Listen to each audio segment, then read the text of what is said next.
Okay, so I'm here with Rob Ford. We're discussing the essay advice videos for elections and voters. Question 2.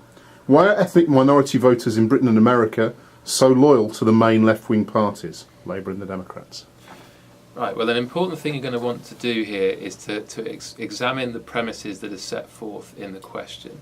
The question asserts that ethnic minorities are so loyal to these parties. That suggests that there's a consistent pattern of voting over time that they tend to be with these parties, and it also suggests the term so loyal that pattern is relatively exceptional compared to the behaviour of other social groups. So you're going to want to look at whether or not that is actually backed up by the evidence. But you also want to think very carefully about who falls into the category of ethnic minorities. That is a contested term, and you're going to think about what is your definition of ethnic minorities, and can we actually treat ethnic minorities as an umbrella group, or should we be thinking about different groups with relatively different behaviours? That's an important issue to consider as well.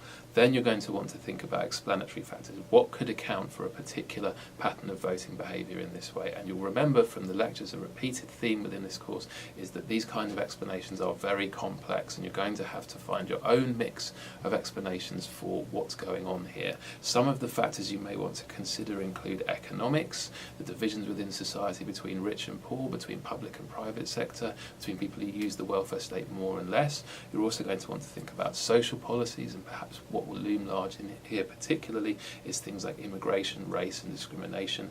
And you're going to want to think about the history of politics and the social identities of the parties for these groups. In both countries this has been a contentious issue.